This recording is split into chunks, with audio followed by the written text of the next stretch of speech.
আল্লাহ নবী বলেছেন দুইটি চোখকে জাহান্নামের আগুন দুইটা চোখকে স্পর্শ করবে না। একটা চোখ হচ্ছে গভীর রাত্রে যারা আল্লাহর ভয়তে জাহান্নামের ভয়তে যারা কান্দে, জাহান্নামের আগুন ওই চক্ষুকে স্পর্শ করবে না। আর যারা দিন প্রতিষ্ঠার জন্য, আল্লাহর দিন কায়েমের জন্য ময়দানে যারা লড়াই করে, রাতের বেলায় পাহারা দেয়, ওই পাহারারত চোখের মধ্যে জাহান্নামের আগুন ওই চোখে স্পর্শ করবে না। আমার ভাইরা, হযরত উসমান রাদিয়াল্লাহু তাআলা আনহু বলছেন, মান রাবাতা লাইলাতান ফি সাবিলিল্লাহ কানাত কাআলফি লাইলাতিন সিয়ামুহা ওয়া কিয়ামুহা। হাজার রাত ধরে রোজা রাখলে, হাজার রাত ধরে ইবাদত করলে, আর হাজার দিন ধরে রোজা রাখলে যে সওয়াব হবে, একটা ঘন্টা একটা রাত যদি কেউ পাহারা দেয় আল্লাহর দ্বীনকে প্রতিষ্ঠার জন্য, আল্লাহর দ্বীনের কোন ইসলামী রাষ্ট্রের প্রহরায় যদি কেউ যদি থাকে, একটা রাতে পাহারা দিয়ে যে সওয়াব হবে, হাজার হাজার বছর ধরে নামাজ রোজা করে ওই সওয়াব পাওয়া যাবে না। সুবহানাল্লাহ। অর্থাৎ হাজার বছর ধরে নামাজ রোজা করার মতোই সওয়াব পাহারা দেওয়া আল্লাহর দ্বীনের ইসলামের রাষ্ট্রকে। বন্ধুগণ, রাসূল পাক সাল্লাল্লাহু আলাইহি ওয়াসাল্লাম তিনি বলেছেন, কিয়ামতের দিন জাহান্নামের আগুন আর জিহাদের ময়দানের ধুলি, এই দুটি একসঙ্গে কোন মানুষের পেটের মধ্যে প্রবেশ করবে না। রাসূল পাক সাল্লাল্লাহু আলাইহি ওয়াসাল্লামের একটি হাদিস যা মিশকাত শরীফের মধ্যে বর্ণিত আছে। মিশকাত শরীফের সম্ভবত 336 পৃষ্ঠায় এই হাদিসটি বর্ণনা করা হয়েছে যে হযরত ইবনে আইস রাদিয়াল্লাহু তাআলা আনহু হচ্ছেন এই হাদিসের রাবী। তিনি বলছেন, একবার হুজুর সাল্লাল্লাহু আলাইহি ওয়াসাল্লাম এক ব্যক্তির জানাজায় গিয়ে উপস্থিত হলেন। হযরত ওমর রাদিয়াল্লাহু তাআলা আনহু তখন হুজুরকে বললেন, হে রাসূল, আপনি এই লোকটার জানাজা পড়বেন? এই লোক তো ইসলামের এই ক্ষতি করেছে, সেই ক্ষতি করেছে, অমুক করেছে, এই লোকটার আপনি জানাজা পড়বেন? হুজুর তখন উপস্থিত লোকদের জিজ্ঞেস করলেন, হাজিরিন, তোমরা কি কেউ এই লোকটাকে কোন ইসলামের ভালো কাজ করতে দেখেছো? একজন লোক দাঁড়িয়ে গেলেন। তিনি বললেন, হে আল্লাহর নবী, আমি সাক্ষী, আমি দেখেছি। একটা মুজাহিদ বাহিনী জিহাদ করে ফিরতে ছিল, তো এক জায়গায় তারা ডেরা গাড়লো, শিবিরে স্থাপন করলো রাত কাটাবে বলে। আমি দেখেছি এই লোকটি সারা রাত সেই মুজাহিদদেরকে, সাহাবীদেরকে সারা রাত জেগে জেগে পাহারা দিয়েছে। আল্লাহর নবী জানাজার ইমামতি করলেন, আর এরপরে তাকে কবরের মধ্যে মাদফুন করে দিয়ে নবীজি তার কবরের পাশে দাঁড়িয়ে বললেন, ইন্না আসহাবাকা ইয়াযুন্নুনা আন্নাকা মিন আহলিন নার ওয়া আনা আশহাদু আন্নাকা মিন আহলিল জান্নাহ। নবীজি বলছেন, ও কবরবাসী, তোমার সাথীরা মনে করে তুমি জাহান্নামী, আর আমি নবী মুহাম্মদ সাল্লাল্লাহু আলাইহি ওয়াসাল্লাম সাক্ষী দিচ্ছি তুমি বেশক আল্লাহর বেহেশতি, তুমি অবশ্যই আল্লাহর জান্নাতে যাবে। এরপর হযরত ওমরের দিকে ফিরে রাসূলুল্লাহ বললেন, ওমর, মানুষের শুধু বাহ্য দৃশ্যটাই দেখো না, তার অন্তরের জজবাটাকেও কদর করো। সুবহানাল্লাহ বিহামদিহি। এই জিহাদের ময়দানে যারা কাজ করে, জান দেয়, মাল দেয়, আল্লাহ পাক তাদের উপরে রহম করেন। এই জিহাদ হচ্ছে এক অগ্নি পরীক্ষা। এই জিহাদটা কি? অগ্নি পরীক্ষা। এমনি এমনি বেহেশতে যাওয়া যাবে না ভাই। আল্লাহ রাব্বুল আলামিন কোরআনে কারীমের মধ্যে বলেছেন, আহাসিবান নাসু আইয়ুতরাকু আইয়াকুলু আমান্না ওয়া হুম লা ইফতানুন। লোকেরা কি ভেবেছে নাকি যে ঈমান এনেছি এই কথাটা বললেই আমি বেহেশত দিয়ে দিব, মুমিন বলে সার্টিফাই করব? না, যখনই তারা বলবে আমি মুমিন, আমি তখন তাকে অবশ্যই পরীক্ষা করব, এই পরীক্ষায় তাকে পাশ করতে হবে।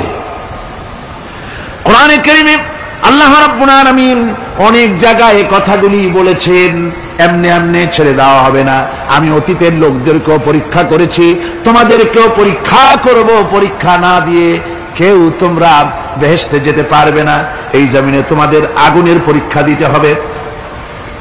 পয়গম্বরেরা কষ্ট করেছেন, সাহাবায়ে কিরাম কষ্ট করেছেন। আল্লাহ রাব্বুল আলামিন তিনি বলছেন, আম হাসিবতুম আন তাদখুলুল জান্নাতা ওয়া লাম্মা ইয়াতিকুম মাসালুল লাযীনা খালাউ মিন ক্বাবলিকুম মাসাতহুমুল বাসাউ ওয়াদ-দাররাউ ওয়া যুলজিলু হাত্তা ইয়াকুলার রাসূলু ওয়াল্লাযীনা মা'হু মাতা নাসরুল্লাহ আলা ইন্না নাসরাল্লাহি করিব।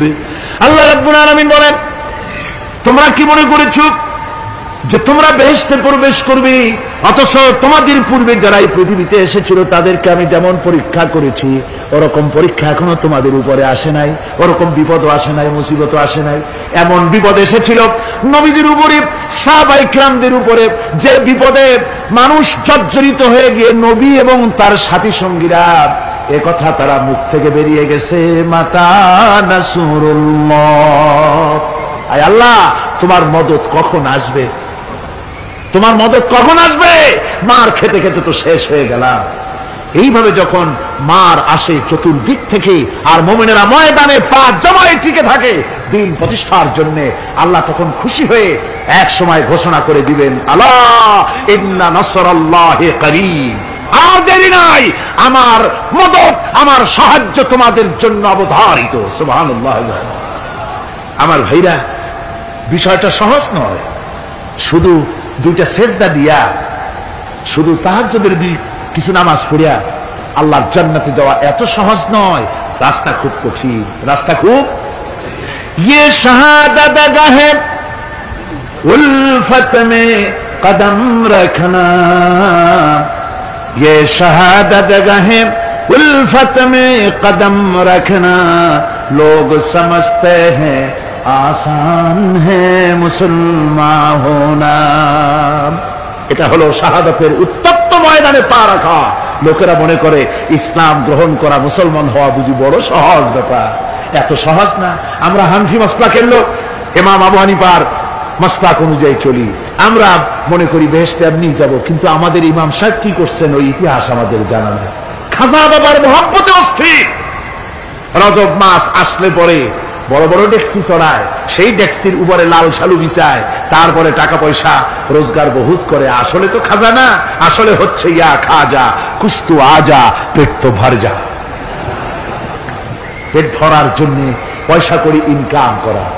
খাজার লা ইলাহা ইল্লাল্লাহ, এই চিশতিয়া তরিকার জিকির গ্রহণ করা হয়েছে, কিন্তু চিশতিয়া তরিকা যে আরেকটা আছে, তারাগার পর্বতে পৃথিবীরাজের সঙ্গে লড়াই করা, সেইটার কাছে নেই আমরা, সেটা না।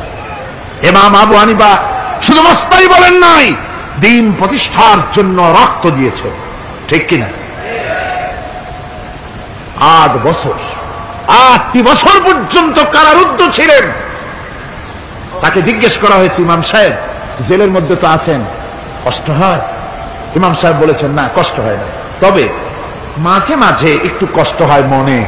2-4 মাস পর পর আমার বুড়ি মাকে এনে হাজির করা হয় জেলখানার মধ্যে, আর আমার মায়ের সামনে আমাকে পেটানো হয়, যেন মা আমাকে বলে যে এদের সাথে একমত হয়ে যা, সেই জন্য পেটানো হয়। আমার মা আমার মায়ের দেখে, আর মায়ের চোখ থেকে পানি পড়তে থাকে, তখন আমার মনে বড় কষ্ট লাগে। তবে আলহামদুলিল্লাহ মা আমার এমন, আমার মার দেখেন আর হজম করেন, আর আমাকে বলেন খবরদার এক চুলো সিদ্ধান্ত থেকে নড়বা না।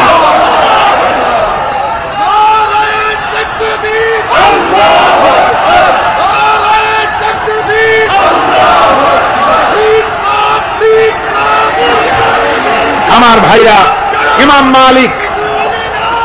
মালিক 28 দিন পর্যন্ত তাকে বাতিলরা বেঁধে দিয়ে গেছে, হাত পিঠ মোড়া দিয়ে 28 দিন বাঁধা। এই হাত বাহু থেকে ডিসকানেক্ট হয়ে গিয়েছে, এই বাহুর জোড়া থেকে ডিসকানেক্ট হয়ে গিয়েছিল হাত, 28 দিন পর্যন্ত বাঁধা ছিল। ইমাম আহমদ বিন হাম্বল,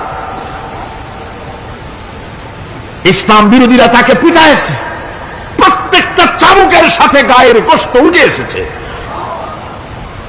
এই জন্য কবি বলতেছি, पैरवी बू हनीफा की सनद जिंदान है, हम्बली होता है पीठ पर दुर्रे खाने की बात। হানাফি হতে চাও, জেল জরিমানার জন্য প্রস্তুতি নাও। শুধু সবরি কলা খাইয়া বেহেশতে যাওয়া যাবে না, এত সহজ না।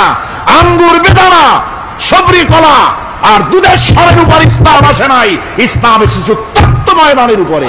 জান দিয়ে, রক্ত দিয়ে ইসলাম প্রতিষ্ঠা হয়ে গোটা দুনিয়ার নির্যাতিত, নিপীড়িত জনতার মুখে হাসি ফুটিয়েছে ইসলাম।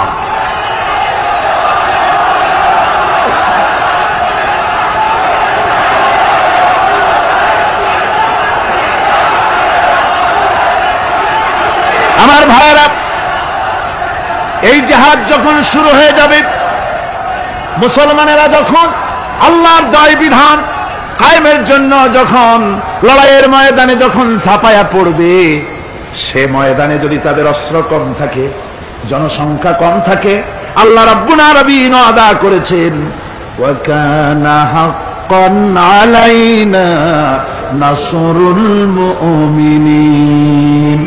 আল্লাহ রাব্বুল আলামিন বলেন, মুমিনরা যখন বিপদে পড়ে যায় তখন মুমিনদের সাহায্য করা আমি আল্লাহর জন্য ওয়াজিব হয়ে যায়। আমি আল্লাহর জন্য ওয়াজিব। আমার মুমিন ময়দানে মার খাবে আমার দিনের জন্য, আর আমি তাকায় তাকে দেখবো না, তা হবে না। প্রাথমিক পর্যায়ে দেখবো যে তোমরা আসলেই দিন প্রতিষ্ঠার জন্য লড়ো কিনা। তোমাদের বিবি বাল বাচ্চা তোমাদের সামনে শেষ হবে, ঘর বাড়ি চলে যাবে, চাকরি যাবে, সব যাবে, তারপরেও আমার দিন প্রতিষ্ঠার জন্য ময়দানে টিকে থাকো কিনা। যদি তা থাকো তাহলে আমার মদদ অবশ্যম্ভব। আর কাফিরদের বিরুদ্ধে বিজয়ের জন্য রব্বুল আলামিন বলেছেন, ওয়া কাফাল্লাহুল মুমিনিনাল কিতালা ওয়া কানাল্লাহু কাবিয়্যান আজিজা। কাফেরদের বিরুদ্ধে লড়াইয়ের ময়দানে মুসলমানদেরকে সাহায্য করার জন্য আল্লাহই যথেষ্ট। কে যথেষ্ট? আল্লাহ যথেষ্ট। রব্বুল আলামিন বলেছেন, ওয়ালা তাহিনু ওয়ালা তাহজানু ওয়া আনতুমুল আলাউনা ইন কুনতুম মুমিনিন। কোনো ভয় নাই, কোনো চিন্তা নাই, যদি তোমরা মুমিন হও আমি আল্লাহ রাব্বুল আলামিন তোমাদেরকে বিজয়ী করব। ওয়াদা কার? আল্লাহর ওয়াদা কখনো মিথ্যা হয়?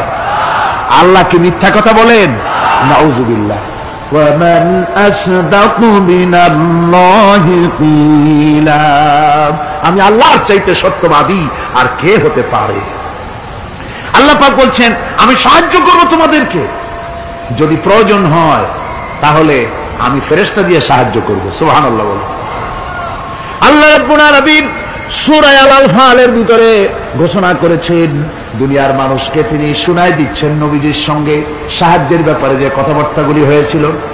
ইয তাস্তাগীসুনা রাব্বাকুম ফাস্তাজাবা লাকুম আন্নী মুমিদ্দুকুম বিআলফিন মিনাল মালাইকাতি মুরদিফিন। স্মরণ করো সেই সময়ের কথা যখন তোমরা আমার কাছে কাকুতি মিনতি করে সাহায্য কামনা করতেছিলে যে আমাদেরকে 1000 ফেরেশতা দিয়ে সাহায্য করা হোক। আল্লাহ পাক বলেন, আমি ফেরেশতা দিয়ে তোমাদেরকে ময়দানে সাহায্য করেছি, জিহাদের ময়দানে। সুবহানাল্লাহি বিহামদিহি। আল্লাহ রাব্বুল আলামিন বলেন, তোমরা যখন সাহায্য প্রার্থনা করেছিলে আমি সাহায্য তোমাদের দিয়েছি। স্মরণ করো সেই সময়ের কথা যখন তোমাদের নবী তোমাদেরকে বলেছিল, ইয তাকুনু লিল মুমিনিনা আলাইয়াকফিয়াকুম আইয়ুমিদ্দাকুম রাব্বুকুম বিসালাসাতিন আলাফিন মিনাল মালাইকাতি মুনজিলিন। আল্লাহ রাব্বুল আলামিন বলেন, আমি এইভাবে করে যখন তোমার নবী তোমাদের নবী তোমাদেরকে বলেছিল যে তোমাদের জন্য এটা কি যথেষ্ট নয় যে আল্লাহ পাক তোমাদের জন্য 3000 দিয়ে ফেরেশতা নাজিল করবেন, আমি তখন 3000 ফেরেশতা নয় বরং 5000 ফেরেশতা দিয়ে তোমাদেরকে সাহায্য করার ওয়াদা করেছি। 3000 নয়, 5000 চিহ্নযুক্ত ফেরেশতা নাজিল করে দিয়ে তোমাদের সাহায্য করব বলে আমি ওয়াদা করেছি। আজ সেই মদদ আল্লাহর পক্ষ থেকে আমাদের জন্য ওই মদদ আজও আসতে পারে। কবি বলছেন, ফেজায়ে বদরে পয়দা কুন ফিরিশতে তেরি নুসরত কো উতর सकते गर्दों से कतर अंदर कतर अबगी। বদরের মুসলমানদের মতো যদি ঈমান তোমাদের আসে, তাহলে আজও আকাশ থেকে কাতারে কাতারে ফেরেশতা আমি আল্লাহ অবতীর্ণ করে দিতে পারি। সুবহানাল্লাহ ওয়া বিহামদিহি। আমার ভাইরা, হযরতে সাদ বিন আবি ওয়াক্কাস রাদিয়াল্লাহু তাআলা আনহু, তিনি কাদিসিয়ার যুদ্ধের পর যখন পারস্য দখলের জন্য চললেন, পারস নগর অবরোধ করলেন, সামনে পড়ল নদী। এই নদী পাড়ি দিবেন, সাথে তার হাজার হাজার সৈন্য, এই সৈন্য নিয়ে নদী পাড়ি দিবেন। জিজ্ঞেস করলেন সাহাবীদের, তোমরা কি চাও? ইসলামের আন্দোলন, ইসলামের জিহাদ, আল্লাহর দ্বীন এখানেই শেষ হয়ে যাক, এটা চাও? না ইসলামের এই কলেমার আওয়াজ নদীর ওপারেও নিয়ে যেতে হবে, অথচ আমাদের কাছে কোনো পারাপারের কোনো নৌকা নাই, কি করতে চাও? সাহাবীরা বললেন, আমরা আপনার অর্ডার ফলো করব, আমরা এই নদীর ওপরে গিয়েও কালেমার পতাকাকে উড্ডীন করতে চাই, কালেমার সুশীতল ছায়াতলে গোটা দুনিয়াকে আনতে চাই।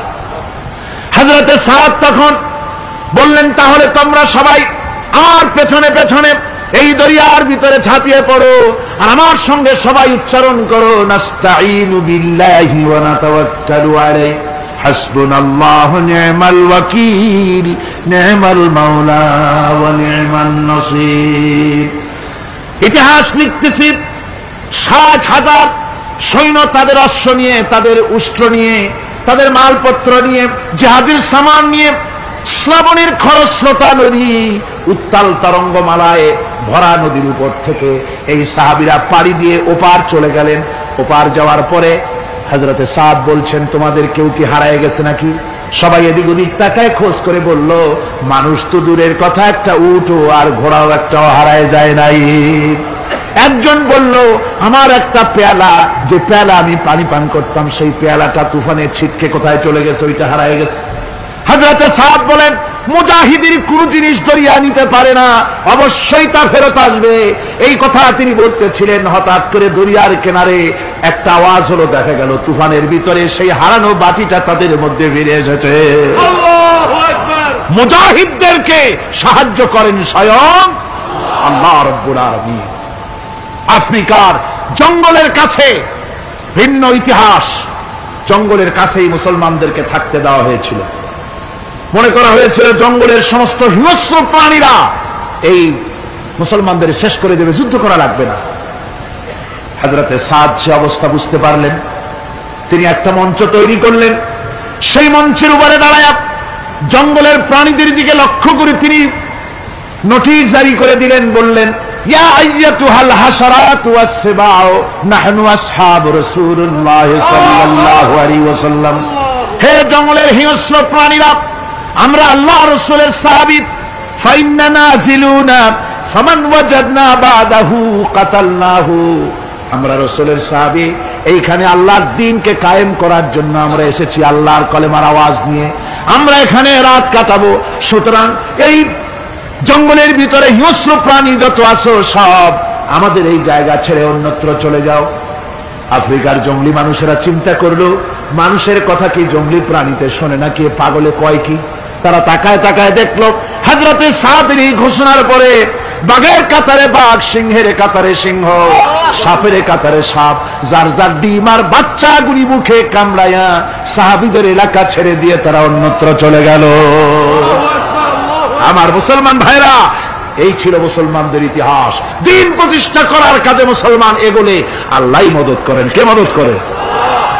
বিশ্বকবি, কবি সম্রাট আল্লামা ইকবাল রহমতুল্লাহ আলাইহি বলেছেন, দশত দশত है दरिया भी न छोड़े हमने, दशत दशत है दरिया भी न छोड़े हमने, बहर जुल्मत पे दौड़ा दिए घोड़े हमने। আমরা সেই মুসলমান, প্রান্তর তো প্রান্তর, আমরা দরিয়ার খরস্রোতা উত্তাল তরঙ্গের উপর থেকে ঘোড়া দাবড়িয়ে আফ্রিকার ভূখণ্ডে কালেমার পতাকা আমরা উড্ডীন করেছি। আমরা সেই মুসলমান।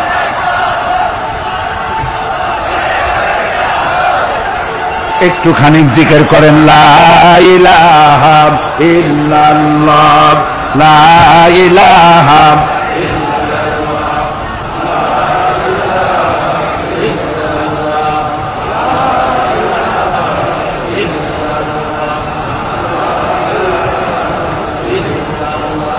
লা ইলাহা ইল্লাল্লাহু মুহাম্মাদুর রাসূলুল্লাহ। সমুদ্রের ঢেউকে, দাজলা নদীর ঢেউকে আল্লামা ইকবাল স্মরণ করায় দিচ্ছেন, ও দরিয়ার ঢেউ, ऐ मौजूदा जिला तू भी पहचानती है हमको, अब तक है तेरा दरिया अफसाना हमारा। হে টাইগ্রেসের উত্তাল তরঙ্গমালা, নিশ্চয়ই তোমার ভুলে যাওয়ার কথা নয় যে তোমার উপর থেকেই আমরা দরিয়া পার হয়ে উপরে গিয়ে কালেমার পতাকা উড্ডীন করেছিলাম। আমরা সেই মুসলমান, আজ ইসলামী চেতনা হারায়া আমরা আজকে দুনিয়ার মধ্যে সবচেয়ে লাঞ্ছিত, পদদলিত, হেয় প্রতিপন্ন জাতিতে পরিণত হয়েছি। আমার ভাইরা, মহাকবি, বিশ্বকবি, কবি সম্রাট আল্লামা ইকবাল রহমাতুল্লাহ আলাইহি সুন্দর করে বলেছেন, মুসলমানদেরকে লক্ষ্য করে বলেছেন, ঘোষণা করো, বাতিলদেরকে জানায়া দাও, আমরা মাথা নত করার জাতি নই। আমরা মাথা নত করার জাতি? ভারত আজ আমাদের দিকে চোখ রাঙায়, ভারত চোখ রাঙায় তাকায় আমাদের দিকে, দুনিয়ার অনেকেই আমাদের দিকে চোখ রাঙায়। বিশ্বকবি আল্লামা ইকবাল বলেছেন, বাতিল সে দবনে ওয়ালে आसमां नहीं हम, बातिल से दबने वाले आसमां नहीं हम, सोबर कर चुका है तू इम्तिहान हमारा। বাতিলের সামনে মাথা নত করার জাতি আমরা নই। ওই আকাশ সাক্ষী, ওই জমিন সাক্ষী, আমরা মাথা দিয়েছি কিন্তু মাথা নত করি নাই, শির দিয়েছি আমামা দেই নেই, সে জাতি আমরা। সুবহানাল্লাহ। সেই জাতি আজ দুনিয়ার বুকে লাঞ্ছিত, পদদলিত হচ্ছে। কারণ কি? কারণ হচ্ছে একমাত্র এই যে আমরা আমাদের জীবনের উদ্দেশ্য ভুলে গিয়েছি। আমার ভাইয়েরা, আল্লাহর এই রাস্তায়, আল্লাহর এই দিন প্রতিষ্ঠার জন্য লড়াই হবে, জেহাদ হবে। জেহাদের কথাই বলতেছি। এই জেহাদ হলো পৃথিবীর নির্যাতিত, নিপীড়িত মানুষের মুক্তির জন্য জেহাদ। জেহাদ কি জন্যে? আমরা রাষ্ট্রপ্রধান হব, আমরা দেশ দখল করব, নেতৃত্ব দিব, এজন্য নয়।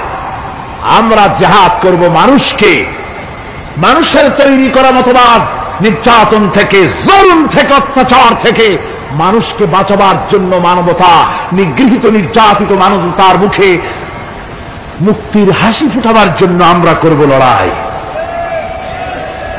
সেই লড়াইয়ে এগিয়ে আসতে হবে তরুণদেরকে। কাদেরকে? জোরে বলতে হবে, কাদেরকে? তরুণদের আসতে হবে, যুবকদের আসতে হবে। আমার আনন্দে বুক ভরে যায় যখন দেখি মাহফিলে, আজকে তো এই মাহফিল কোরআনে কারীমের কথা এই ভূখণ্ডে আল্লাহ বলার তৌফিক দিয়েছেন। 35টি বছর পার হয়ে গেছে, জীবনের 35টি বছর কোরআনে কারীমের সামান্য একটু খেদমত করার তৌফিক আল্লাহ পাক দান করেছে। যখন এই কাজ প্রথম শুরু করি তখন দেখেছি মাহফিলে যারা আসে তাদের 95% দাড়ি পাকা বুড়া মানুষ। কিন্তু দিন যত যেতে লাগলো, দিন যত যেতে লাগলো, 71 পার হয়ে গেল, 72, 73, 74 এলো, আস্তে আস্তে দেখা গেল চিত্র উল্টে গেল। আজ মসজিদে তরুণদের জন্য জায়গা পাওয়া যায় না। যারা মসজিদে যায় সব তরুণ। যারা আগে হজে যেত সব বুড়া মানুষ, পাপ করার আর কোনো বয়স নাই, তখন যাইতো হজ করতে। এখন আলহামদুলিল্লাহ তরুণেরা যায় হজ করতে বেশিরভাগ। আজকের মাহফিল দেখুন, দাঁড়ায় দেখতে বলি নেই, জায়গায় বসে আর ডাইনে বা একটু তাকায় দেখেন কারা বেশি, দাড়ি পাকা না যুবক? যুবক আর তরুণ দিয়ে আল্লাহর এই মুজাহিদ, আল্লাহর এই গোলামদের দিয়ে আল্লাহ মাহফিল ভরে দিয়েছেন। জোরে কোন সুবহানাল্লাহ, জোরে কোন আলহামদুলিল্লাহ। এই তরুণ যুবকরাই হচ্ছে ইসলামের সম্পদ। ইসলামের সম্পদ কে? তরুণ আর যুবকেরা। তোমাদের অবদান ইসলামে সব চাইতে বেশি। মনে রাখবেন যুবকেরা, শোনো, ইসলাম প্রতিষ্ঠিত হয়েছে তোমাদের রক্তের উপরে। কাদের রক্তের উপরে? যুবকদের রক্তের উপরে। যারা ইসলাম প্রথম কবুল করেছিলেন তারা কিন্তু বুড়ো ছিলেন না কেউ। প্রথম যে ব্যক্তি ইসলাম কবুল করলেন হযরতে সাইয়্যিদুনা আবু বকর সিদ্দিক রাদিয়াল্লাহু তাআলা আনহু বয়স ছিল 37 বছর। 37 বছর বয়সে দাঁতটা পড়িয়া খুনখানা বুড়া হয়ে গেছিল নাকি? হযরত ওমর ইসলাম যখন কবুল করেন তখন তিনি ছিলেন 26 বছরের টকবগে যুবক। যৌবনের রক্ত পা এবং মাথা পর্যন্ত শিরায় উপশিরায় ধাবমান এই যুবক হযরত ওমর 26 বছর বয়সের সময় ইসলাম কবুল করেন। হযরত আব্দুর রহমান বিন আউফ যখন ইসলাম কবুল করেন বয়স ছিল মাত্র 17 বছর। হযরত আলী যখন ইসলাম কবুল করেন তখন বয়স ছিল মাত্র 8.5 বছর। তোমাদের মতো তরুণেরা যুবকেরাই সর্বপ্রথম কলেমার পতাকা ধারণ করে রাসূলকে সাহায্য করেছিল। সুবহানাল্লাহ।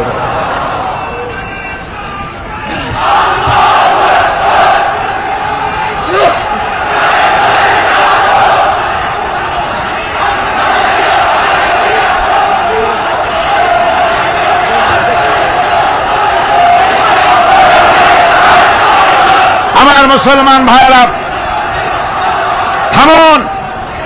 আমার ভাইরা,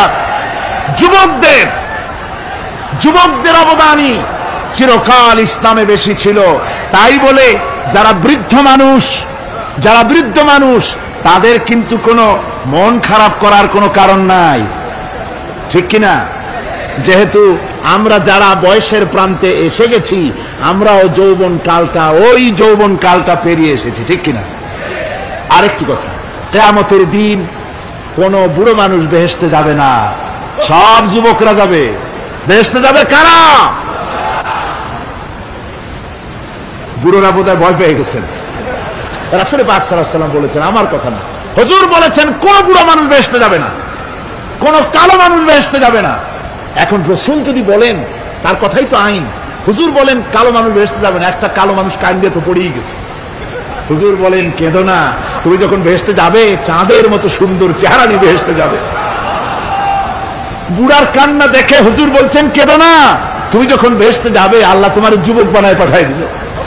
যেহেতু বেহেশত হচ্ছে যুবকদের জন্য, সুবহানাল্লাহ। অত নাজ নিয়ামত, অত আনন্দ, বুড়া মানুষে তো খাইয়া খুঁয়ে বেহেশত নষ্ট করে ভালো লাগে। এই জন্য যৌবন দরকার, স্বাস্থ্য দরকার বেহেশত উপভোগ করার জন্য। সেই জন্য বেহেশতে যাবে কারা? তরুণেরা যাবে। কারা যাবে? তরুণ তরুণী দিয়ে আল্লাহ পাক বেহেশত ভরে ফেলবেন। সুবহানাল্লাহ। আমার তরুণেরা, যুবকেরা শোনো, রাসূলুল্লাহ তোমাদের কত সম্মান দিয়েছেন। কে সম্মান দিয়েছেন?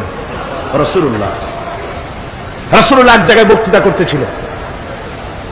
বক্তৃতা করছে, এমন সময় দেখা গেল একজন তরুণ সাহাবী, নাম তার জারীর রাদিয়াল্লাহু তাআলা আনহু। চাঁদের মতো চেহারা তার ছিল, খুব সুন্দর চেহারা ছিল তার। হযরত জারীর বসতে না পেরে জায়গা পায় না, দাঁড়ায় আছে। রাসূল নিজের গায়ের চাদরটা খুলে জারীরের দিকে নিক্ষেপ করলেন, বললেন, জারীর দাঁড়িয়ে আছো, আমার চাদরের উপর বসো। সুবহানাল্লাহ। হযরত জারীর রাসূলুল্লাহর চাদর নিয়ে চুমা খাইতে লাগলেন আর বললেন, আকরামাকাল্লাহ কামা আকরামতানি ইয়া রাসূলুল্লাহ। হে রাসূল, আল্লাহ আপনার সম্মান আরো অনেক বাড়িয়ে দিক, যেমন আপনি আমাকে মর্যাদা দিলেন। হে রাসূল, আপনার চাদরে পৃথিবীর কোন মানুষ বসতে পারে?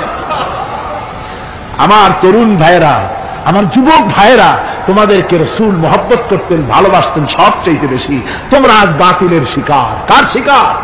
বাতিলের শিকার। তোমাদেরকে কি দেওয়া হয়? যে সব রাজনৈতিক দলের যুবক যারা তোমরা এখানে আছো, জিজ্ঞেস করি তোমাদের নেতারা তোমাদেরকে কি দেয়? দেয় অস্ত্র, দেয় টাকা, দেয় নারী ভোগ করার জন্য পয়সা, তোমাদের চরিত্র ধ্বংস করার জন্য সব রকমের হাতিয়ার তুলে দেয়। তোমাদের হাতে শোভা পায় কলম, হাতে শোভা পায় খাতা, হাতে শোভা পায় বই। বই খাতা কলমের পরিবর্তে তোমাদের নেতারা তোমাদের হাতে তুলে দেয় স্টেন গান, তুলে দেয় হেরোইন, তুলে দেয় টাকা। এরা তোমাদের নেতা নয়, এরা তোমাদের জীবনের দুশমন। কি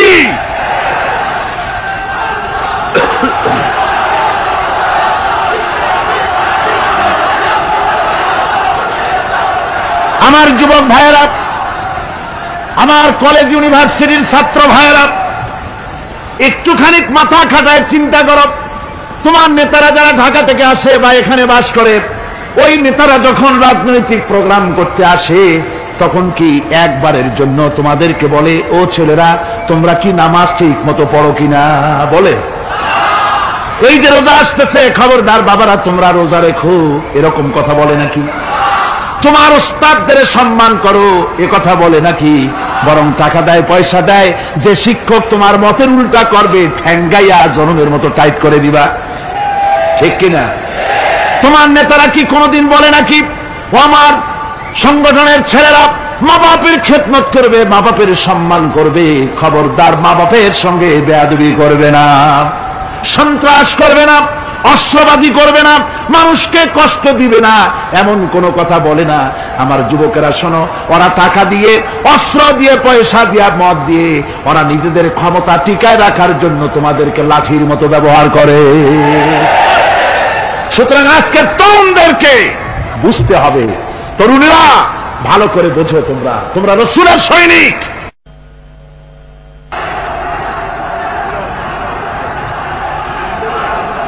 তোমাদের পক্ষে সম্ভব। বসুন, আমি বুঝতে পেরেছি কথা যেহেতু তরুণদের, আর তরুণদের জনসমুদ্র, কাজী জনসমুদ্রের মধ্যে উত্তাল ঢেউ তো সৃষ্টি হবেই, স্বাভাবিক। কিন্তু সেই স্বাভাবিকতার সুযোগ নিয়ে দাঁড়ায় বিশৃঙ্খলার সৃষ্টি করবেন না। আমার ভাইরা, আমরা ইসলাম আমাদের আদব শিক্ষা দেয়। কি শিক্ষা দেয়? আদব। শুধুমাত্র কোন লোক পেশাব পায়খানার কথা বললে তাকে রাস্তা ছেড়ে দেবেন, যেতে বলবেন, তা না হলে তো আপনাদেরই অসুবিধা হবে। কথা বুঝতে পেরেছেন? বাকি কেউ উঠবেন না, দাঁড়াবেন না। এত বড় বেহেশতি মাহফিল জীবনে আরেকবার পাবো কোন নিশ্চয়তা আছে? আপনি আমাকে বলেন, আল্লাহর আকাশের নিচে, জমিনের উপরে এর থেকে শ্রেষ্ঠ কোন মাহফিল আছে নাকি? কারণ এ মাহফিল কোরআনের মাহফিল। কিসের মাহফিল? এর থেকে শ্রেষ্ঠ মাহফিল আল্লাহর আকাশের নিচে, জমিনের উপরে হতে পারে না। সুতরাং বেয়াদবি কেউ করবেন না। তরুণেরা, যুবকেরা, তোমাদের এগিয়ে আসতে হবে। নির্যাতিত মানবতার পাশে তোমাদেরকে দাঁড়াতে হবে। আজ শ্রমিকরা তাদের ন্যায্য পাওনা পাচ্ছে না, কৃষক তাদের উৎপাদনের মূল্য পাচ্ছে না, নারী তার সতীত্বের গ্যারান্টি পাচ্ছে না। মানুষেরা আজ নির্যাতিত, নিপীড়িত। সারা পৃথিবীতে Bosnia, Algeria, Somalia, Palestine, Kashmir, Burma, Philippines, Bharat, পৃথিবীর সর্বত্র নির্যাতিত মুসলমানদেরকে বাঁচাবার জন্য আমার খালিদ বিন ওলীদের উত্তরসূরিরা, সালাউদ্দিন আইয়ুবী, জামালউদ্দিন আফগানি, হযরত আলী উত্তরসূরি, আজকের মাহফিলের যুবক আর তরুণরা, তোমরা কি রক্ত দিতে পারবে?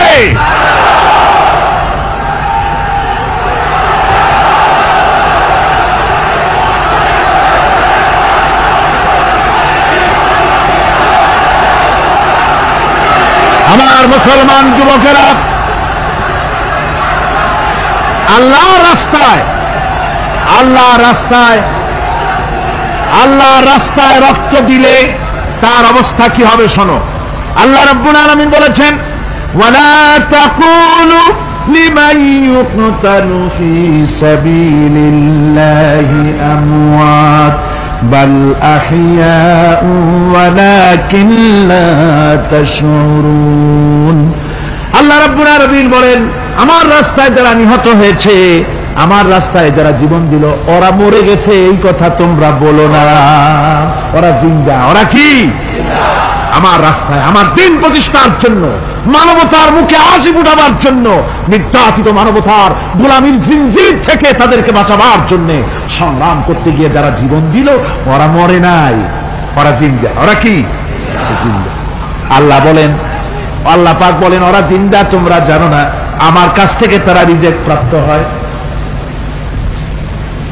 যারা শহীদ হয়, শাহাদাতের কথা শুনে যাদের ভয় লাগে, অস্ত্রের খোঁচা খায়া, গুলি খায়া, বায়োনেট খায়া, ড্যাগারের গুটা খায়া মরা, জানি কত যন্ত্রণা। নবীজি বলতেছেন, আন আবি হুরায়রা রাদিয়াল্লাহু তাআলা আনহু আন্না রাসূলুল্লাহ সাল্লাল্লাহু আলাইহি ওয়াসাল্লাম মা ইয়াজিদু আশ-শাহীদু মিন মাসসিল কাতল কামা ইয়াজিদু আহাদুকুম মিন মাসসিল কারছা। তিরমিজি ও নাসাই। আল্লাহ নবী বলেছেন, হযরত আবু হুরায়রা হাদিসটি বর্ণনা করেছেন, নবীজি বলেছেন, শাহাদাতের মওত হলো তোমাদের কেউ যদি আরেকজনকে একটা চিমটি কাটে, ওই চিমটি কাটায় যতটুকু যন্ত্রণা, শাহাদাতের মওতের এর চাইতে বেশি কিছু যন্ত্রণা নয়। শাহাদাতের মওতটা হচ্ছে একটা সেতু। এটা কি সেতু? এটা ব্রিজ। এপারে দুনিয়া ওপারে আল্লাহ। সুবহানাল্লাহ ওয়া বিহামদি। মরার সাথে সাথে দিদার ইলাহি নসিব হয়ে যাবে। সুবহানাল্লাহ ওয়া বিহামদি। সাহাবায়ে কেরাম, আপনি চিন্তা করেন, তাদের মা বাবা বিবি বাল বাচ্চা সন্তান সবকিছুকে ফেলে রেখে আল্লাহর দ্বীনের জন্য রক্ত দিতে পেরেছেন। কি কারণে? জীবনকে তাদের কাছে তুচ্ছ মনে হয়েছে। এই জীবন জীবন নয়, ওই জীবনই তো সবচেয়ে সেরা জীবন, যে জীবনে আমার মাওলা আমার উপরে খুশি হয়ে যাবে। সুবহানাল্লাহ, আমার মাবুদ আমার উপরে খুশি হয়ে যাবে। ওইটা হচ্ছে সবচেয়ে নিয়ামতের মউত।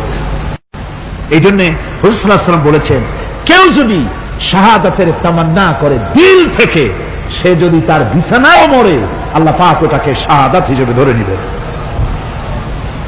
হযরত ওমর রাদিয়াল্লাহু তাআলা আনহু দোয়া করতেন, আল্লাহুম্মা রযুকনি শাহাদাতান ফি সাবিলিক ওয়াজআল মাউতি ফি বালাদি রাসূলিক। আয় আল্লাহ, তুমি দয়া করে মেহেরবানি করে আমাকে শাহাদাতের পেয়ালা পান করাও। শাহাদাতের মওত সবচেয়ে নিয়ামতের মওত। কিয়ামতের দিন এই শহীদ তার আত্মস্বজনের ব্যাপারে 70 জন লোকের ব্যাপারে আল্লাহর কাছে সুপারিশ করার মতো পাওয়ার লাভ করবে শহীদ। ভাইরা, এই শাহাদাত নসিব হওয়ার জন্য তামান্না আমাদের দিলের মধ্যে থাকা উচিত। আল্লাহ দ্বীন প্রতিষ্ঠার জন্য প্রয়োজনে আমরা জান দিব, মাল দিব। পারবো না? পারবো কিনা? আমার ভাইরা, আব্দুল উজ্জা মক্কা শরীফে বাড়ি, 20 বছরের যুবক, কলিজার মধ্যে সবসময় চায় এতিম মানুষ, বাপ মারা গেছে, একেবারে ছোট অবস্থা, খুব গরিব। চাচা তাকে বড় করেছে, চাচা তাকে ঘর দিয়েছে, বাড়ি দিয়েছে। বুখারীর হাদিস, বুখারী শরীফ এসেছে। বাড়ি ঘর জায়গা জমি সোনা দানা টাকা পয়সা উট ঘোড়া সব দিয়েছে, প্রতিষ্ঠিত করে দিয়েছে। কিন্তু আব্দুল উজ্জা শান্তি পায় না। রাসূল পাক সাল্লাল্লাহু আলাইহি ওয়াসাল্লাম দ্বীনের দাওয়াত দিচ্ছেন, মন চায় তাওহীদের এই সূরা সেও পান করে, কিন্তু চাচার ভয়তে পারে না। মনটা চাচ্ছে, আহা, চাচা যদি ইসলাম কবুল করতো তাহলে আমার জন্য ব্যাপারটা সহজ হয়ে যেত। এভাবে চিন্তা করতেছে। হঠাৎ একদিন রাসূল পাক সাল্লাল্লাহু আলাইহি ওয়াসাল্লাম হিজরত করলেন। এরপরে আব্দুল উজ্জার ধৈর্যের বাঁধ ভেঙে গেল। আব্দুল উজ্জা গিয়ে বলছে, চাচা, মুহাম্মদ সাল্লাল্লাহু আলাইহি ওয়াসাল্লামের নাম তো নিশ্চয়ই শুনেছেন। বলে, হ্যাঁ শুনেছি। তিনি যে ইসলামের দাওয়াত দেন, ওটা আপনার কাছে কেমন লাগে? তার মানে বলছে যে, আমার কাছে তো খুব ভালো লাগে। চাচা, ইসলাম কি কবুল করবেন? এই অগণিত মূর্তির সামনে মাথা নত করে আমাদের কোনো লাভ নাই। ওই মূর্তিগুলি আমাদের কোনো সাহায্য করতে পারে না। এক আল্লাহ বিশ্বাস করার জন্য মুহাম্মদ সাল্লাল্লাহু আলাইহি ওয়াসাল্লাম আমাদের বলেছেন। চাচা বলছে, খবরদার, এই কথা যদি আবার উচ্চারণ করো তাহলে আমি তোমাকে যা দিয়েছি সব ছিনায় নেব। আব্দুল উজ্জা বলছেন, তাহলে আর আমি সহ্য করতে পারলাম না। চাচা, আপনার সামনেই আমি ঘোষণা করলাম, একদিন চাপা রেখেছি, আর পারলাম না। আমি ঘোষণা করে দিলাম, লা ইলাহা ইল্লাল্লাহু মুহাম্মাদুর রাসূলুল্লাহ। চাচা বলল, তুমি এর পরিণতি জানো? আব্দুল উজ্জা বলল, কি পরিণতি? চাচা বলতেছি, এই কলেমা পড়ার কারণে আমি তোমাকে যা দিয়েছিলাম, ঘোড়া দিয়েছি, উট দিয়েছি, বাড়ি দিয়েছি, সব আমি তোমার কাছ থেকে ছিনাইলাম, সব ফেরত দিতে হবে। তিনি বললেন, আমি রাজি আছি, আমি রাজি আছি। আপনি আমার সোনা দানা ঘোড়া উট আর ঘর বাড়ি যা দান করেছেন, এই দুনিয়াটার মালিকও যদি আমার বানাই দিতেন, আমি এর বিনিময়ে কলেমা পড়া থেকে আর আমি নিজেকে থামায় রাখতে পারি না। বলে, আমার সব আমাকে ফেরত দাও। বলল, দিলাম, যা আপনি দিয়েছেন সব আপনাকে ফেরত দিলাম। চাচা বলছে, জায়গা জমি টাকা পয়সা সোনা দানা সব পেলাম, তোমার গায়ে যে জামা, তোমার পরনের যে লুঙ্গি, ওটা আমার টাকার খোলো। আব্দুল উজ্জা বললেন, আপত্তি নাই, জামা খুলে দিলে, পরনের লুঙ্গিটাও খুলে দিলে। 20 বছরের যুবক এই অবস্থায় চলে গেলেন মায়ের কাছে। মা আব্দুল উজ্জাকে এই অবস্থায় দেখে 2 চোখ চেপে ধরলেন, বললেন, বাবা, তোমার এই অবস্থা কেন? ছেলে বলছে, মা, ইমান আনার কারণে আমি সব হারাই ফেলেছি, আমার আর কিছুই নাই। ইমান আনার কারণে আমার এই অবস্থা হয়েছে। মা বলছে, বাবা, আমার কাছে কি চাও? ছেলে বলছে, মা, আমি চলে যেতে চাই মদিনায়, আল্লাহর নবী মুহাম্মদুর রাসূলুল্লাহ সাল্লাল্লাহু আলাইহি ওয়াসাল্লামের দরবারে চলে যেতে চাই, আমি একটু বস্ত্র চাই। মা একটা পুরানা কম্বল তার হাতে দিয়ে দিলেন। আব্দুল উজ্জা কম্বলটাকে ছিঁড়ে এক টুকরা কোন রকম হাঁটুর উপরে জড়ায় নিলেন, আর এক টুকরা গায়ে দিয়ে নিলেন। আব্দুল উজ্জা আবার বহু কষ্ট করে মরুভূমি পাড়ি দিয়ে মদিনা মুনাওয়ারায় চলে গিয়ে বাবি জিবরিল থেকে ঢুকে আসহাবে সুফফার চবুতরার সামনে বসে আছেন, ছেঁড়া কম্বল পরা। এবার বিশ্ব নবী, দুনিয়া আখিরাতের বাদশা জনাবে মুহাম্মদ রাসূলুল্লাহ সাল্লাল্লাহু আলাইহি ওয়াসাল্লাম যখন মসজিদের নিজের ঘরের থেকে দরজা খুলে বেরিয়েছেন, দেখেন এক যুবক বসা, একটা আধাটা কম্বল পরা, হাঁটুর উপরে কোন রকম করে রানটা লজ্জাস্থানটা ঢাকার, গায়ে একটা ছেঁড়া কম্বল। তার এই অবস্থা দেখে হুজুর জিজ্ঞেস করেন, তুমি কে? যুবক বলছে, আমি আব্দুল উজ্জা। ইসলাম কবুল করার জন্য আমার সব ছিল, আমি কম ধনী ছিলাম না, আমার চাচা সব নিয়ে গেছে, সিনাই রেখেছে, আমার লুঙ্গিটাও দেয় নাই। ঘটনা সব তিনি খুলে খুলে বললেন। হুজুর বললেন, তোমার নাম আব্দুল উজ্জা নয়, তোমার নাম আব্দুল্লাহ। আব্দুল্লাহ জুলবাজাদাইন তার নাম। হযরত আব্দুল্লাহ জুলবাজাদাইন কি রাসূলুল্লাহ দিয়ে দিলেন, আসহাবে সুফফাদের সাথে মিলাই দিলেন, এখানে থাকো, খাবার আসতে পরে খাবে। তাদের সব সময় খাবার থাকতো না। আসহাবে সুফফায় তারা থাকতেন যাদের ঘর নাই, বাড়ি নাই, থাকার জায়গা নাই। ক্ষুধার জ্বালায় যখন তারা অতিষ্ঠ হয়ে যেতেন, নবীজি ঘরের থেকে তাহাজ্জুদের জন্য যখন বেরোতেন, ক্ষুধার্ত সাহাবীরা রাসূলের চেহারা দেখার সঙ্গে সঙ্গে ক্ষুধা নিবৃত হয়ে যেত। হযরত রাসূল পাক সাল্লাল্লাহু আলাইহি ওয়াসাল্লাম আব্দুল্লাহকে ওনাদের মধ্যে ভিড়ায় দিলেন। আব্দুল্লাহ এবার কোরআন শরীফ পড়ে। কোরআন শরীফ পড়তে গিয়া চিল্লায় চিল্লায় তিনি পড়েন, আস্তে আস্তে পড়েন না। সাহাবীরা বিরক্ত হয়ে রাসূলের কাছে নালিশ করলেন যে বড় চিল্লায় কোরআন পড়ে, আমাদের নামাজেও ডিস্টার্ব হয়।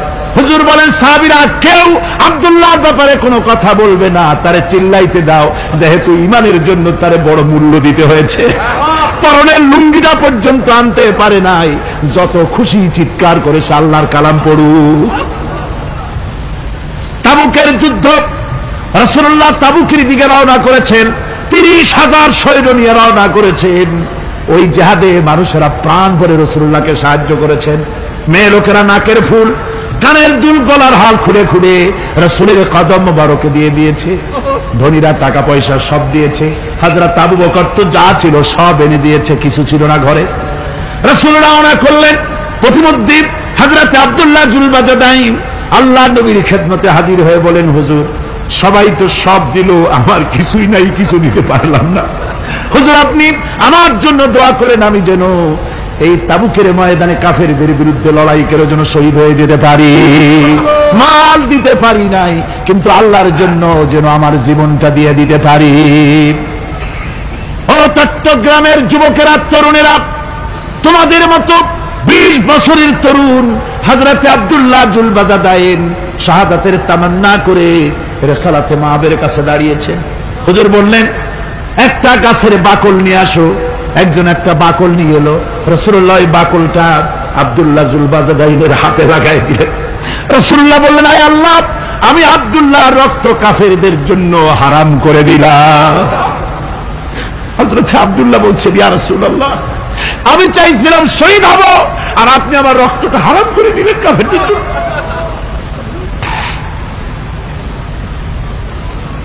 আল্লাহ নবী বলেন, আব্দুল্লাহ রে, কোন চিন্তা করো না, তোমার মৃত্যু যদি জ্বরেও হয়, আল্লাহ রাব্বুল আলামিন তোমার শাহাদাতের দরজা দিয়ে দিবেন।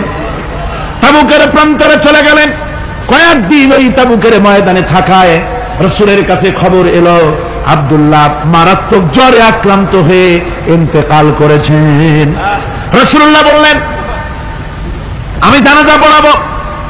হযরতে আব্দুল্লাহর জানাজা হলো গভীর রাত। কবরের ভিতরে একজন দাঁড়ায়া লাশ ধরার জন্য একজন কবরের ভিতরে দাঁড়িয়েছে। 2 জন লোকে লাশ নিয়ে আসতেছে।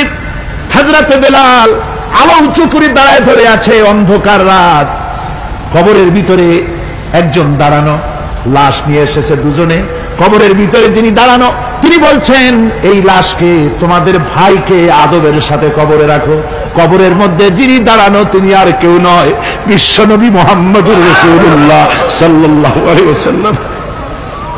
হযরত রাসূলুল্লাহ বলতেছেন, আবু বকর, ওমর, তোমাদের ভাইকে আদবের সাথে কবরে রাখো, খবরদার বেয়াদবি করো না। কবরের মধ্যে আল্লাহ নবী আব্দুল্লাহ জুলবাজাদাইনকে নিজ হাতে শোয়াই দিয়া কবরের উপরে পাথর বিছিয়ে দিয়ে নবীজি বললেন, রব্বুল আলামিন, আজকের এই সন্ধ্যা পর্যন্ত আমি আব্দুল্লাহর প্রতি রাজি ছিলাম, তুমিও আব্দুল্লাহর প্রতি সন্তুষ্ট হয়ে যাও। হযরত ইবনে মাসউদ রাদিয়াল্লাহু তাআলা আনহু বলেন, আমি চিৎকার মেরে কেঁদে কেঁদে বললাম, আল্লাহ, আজকে যদি এই কবরে আব্দুল্লাহ না হয়ে আমি হতাম, আমার কিসমতটা ভালো হয়ে যেত।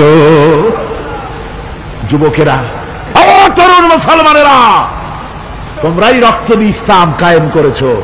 কে কায়েম করেছে ইসলাম?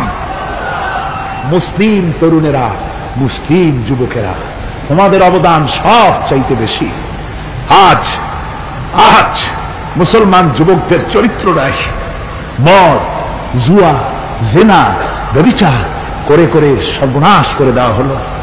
সরকারি ভাবে, বেসরকারি ভাবে, বিভিন্ন ভাবে যুবকদেরকে মিসগাইড করার জন্য মদ দেওয়া হয়, টাকা দেওয়া হয়, অস্ত্র দেওয়া হয়, সব দিয়ে যুবকদের চরিত্র নষ্ট করা হচ্ছে। অথচ যুবক হচ্ছে একটা জাতির মেরুদণ্ড। জাতির কি মেরুদণ্ড? এই মেরুদণ্ডকে ঘুরে ধরেছে, এই মেরুদণ্ড নষ্ট করার ব্যবস্থা করা হয়েছে। আমার মুসলমান ভাইয়েরা, হাদিস থেকে শোনো, বদরের প্রান্তরে যুদ্ধ হবে, রাসূলুল্লাহ সাহাবায়ে কিরামদেরকে রেডি করেছেন। কিন্তু এই যুদ্ধটা বড় মারাত্মক, এই জিহাদ বড় মারাত্মক। জিহাদ হবে, চাচার বিরুদ্ধে ভাতিজা জিহাদ করবে, বাপের বিরুদ্ধে সন্তান অস্ত্র ধারণ করবে, ভাইয়ের বিরুদ্ধে ভাই অস্ত্র ধারণ করবে। কোন জায়গা? বদর। কোন জায়গায়? বদর। মক্কা থেকে যারা আসতেছে সব চাচা, ভাই, মামু, খালু, এরা আসতেছে। আপন আপন লোকেরা আপন লোকের বিরুদ্ধে অস্ত্র ধারণ করবে। এটা কি সহজ? কোন এটা কি সহজ? রাসূলুল্লাহ যুদ্ধের কথা মানুষকে বুঝাচ্ছেন, একটু ইতস্তত করছেন। হযরত রাসূল পাক সাল্লাল্লাহু আলাইহি ওয়াসাল্লাম যুদ্ধের কথা সাহাবায়ে কিরামদের সামনে পেশ করতেছেন আর একটু ইতস্তত করতেছেন। এই কঠিন যুদ্ধে সাহাবীরা কিভাবে মেনে নেবে? রাসূলের মনের অবস্থা বুঝতে পেরে হযরত মিকদাদ রাদিয়াল্লাহু তাআলা আনহু, বর্ষিয়ান সাহাবী, তিনি দাঁড়ায় গেলেন। তিনি দাঁড়ায় বলছেন, ইমদি বিনা ইয়া রাসূলুল্লাহ হাইসু মা তাশা। হে রাসূল, আপনি আমাদেরকে নিয়ে চলুন, আল্লাহ যেদিকে আপনাকে যেতে বলে। হাইসু মা তাশা, আয় হাইসু মা আমারাকাল্লাহ, যেদিকে আল্লাহ আপনাকে যেতে বলেন আমাদেরকে নিয়ে আপনি সেদিকে চলেন। ইন্না লা নাকুলু লাকা কামা ক্বালা বানু ইসরাঈল লিমূসা আলাইহিস সালাম, ইযহাব আনতা ওয়া রাব্বুকা ফাকাতিলা ইন্না হাহুনা কাঈদুন। আমরা মুসা আলাইহিস সালামের উম্মতের মতো বলবো না যে, হে মুসা, তুমি আর জিবরাইল আর তোমার আল্লাহ যুদ্ধ করো, আমরা ঘরে বসে আরাম করি। এই কথা আমরা বলবো না হুজুর। বল ইযহাব আনতা ওয়া রাব্বুকা ফাকাতিলা ইন্না মাকুমা মুকাতিলুন। হে রাসূল, বরং আমরা বলবো আপনি যুদ্ধ করুন, আপনি আমাদের নিয়ে চলুন, আমরা লড়বো আপনার সাথে কাফেরদের বিরুদ্ধে। ততক্ষণ পর্যন্ত লড়বো মা দামাত আইনুম মিন্না তাতাররাফ। ও রাসূল, যতক্ষণ আমাদের চোখের একটা পাতাও নড়ে ততক্ষণ আপনার সাথে আমরা লড়বো। সুবহানাল্লাহ। মানে জীবন যতক্ষণ আছে আপনার সাথী হয়ে কাফেরদের বিরুদ্ধে লড়তে থাকবো। হুজুর খুব খুশি হয়ে গেল। হুজুর কি হলেন? দারুণ খুশি হয়ে গেল। আল্লাহ নবী খুশি হয়ে বললেন, ও সাহাবীরা, তোমাদের মানসিক অবস্থা যখন এই কুবু বিনা ইলা জান্নাতিন, জান্নাতুন আরদুহা কারদিস সামাওয়াতি ওয়াল আরদ। ও সাহাবীরা, তোমাদের মানসিকতা যখন এমন, তখন আমার সাথে তোমরা দাঁড়াও, আমার সাথে ওঠো, আমার সাথে চলো জান্নাতের দিকে। রাসূলুল্লাহ বলছেন, আমার সাথে চলো বেহেশতে। কোন বেহেশত? এমন বেহেশত যে বেহেশতের বিশালতা আর প্রশস্ততা ওই বিশাল আকাশ আর জমিনের চাইতেও বেশি।